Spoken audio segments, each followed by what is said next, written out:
مؤثر و ارزنده ইরানের মিসাইলের তাণ্ডব লীলা দেখছে পুরো মধ্যপ্রাচ্য জুড়ে এখন পর্যন্ত ১২৫টি মিসাইল ছুড়েছে তেহরান। মধ্যপ্রাচ্যের ৪টি ঘাঁটিতে মার্কিন সামরিক স্থাপনাকে লক্ষ্য করে ধ্বংসযজ্ঞ চালিয়েছে তেহরান।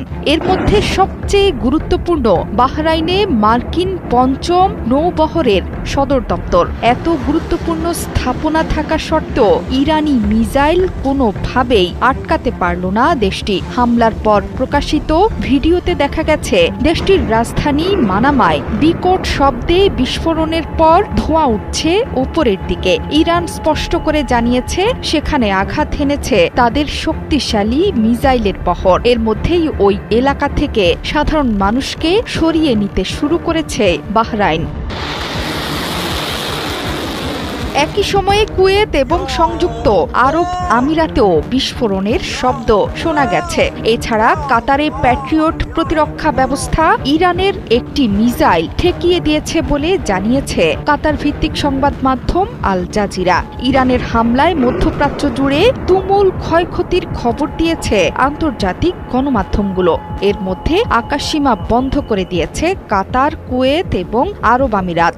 আবুধাবিতে ইরানের ছোড়া বেশ কয়েকটি মিসাইল আঘাত এনেছে। এতে একজনের মৃত্যু হয়েছে বলে জানিয়েছে আল জাজিরা। এই হামলাকে জাতীয় সার্বভৌম ও আন্তর্জাতিক আইনের চরম লঙ্ঘন বলছে আমিরাত। এমনকি এর জবাব দেওয়ার হুঁশিয়ারিও দিয়েছে দেশটি। সংযুক্ত আরব আমিরাতের আবুধাবিতেও পাওয়া গেছে বিকট বিস্ফোরণের শব্দ। সৌদি আরবের রিয়াদ থেকেও এসেছে বিস্ফোরণের শব্দ। মধ্যপ্রাচ্যের মোট 5টি ঘাঁটিতে এর মধ্যে আঘাত হেনেছে তেহরান। শনিবার সকালে ইরানে ইসরায়েলের আঘাতের পর 1 ঘণ্টাও সময় নেয়নি তেহরান। শত্রুর আগ্রাসনের জবাবে অধিকৃত ভূখণ্ডের দিকে প্রথম দফায় মিসাইল এবং ড্রোন হামলা শুরু করে তেহরান। প্রথম দফায় ইসরায়েলের আকাশসীমায় অন্তত 35টি ব্যালিস্টিক মিসাইল ছুড়েছে ইরান। এর মধ্যে কিছু কিছু মিসাইল প্রতিহত করলেও বেশিরভাগই আঘাত হেনেছে লক্ষ্যবস্তুতে। ধ্বংসযজ্ঞের ভিডিও প্রকাশ করতে শুরু করেছে গণমাধ্যম। এখন পর্যন্ত একজন ইসরায়েলির আহত হওয়ার খবর পাওয়া গেছে ইরানি মিসাইলের আঘাতে।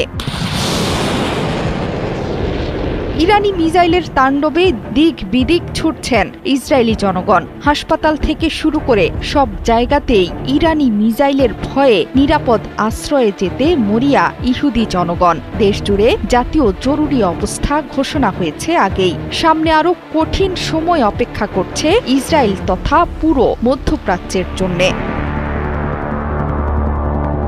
জোহরা চৌধুরী সেতু, ৭১।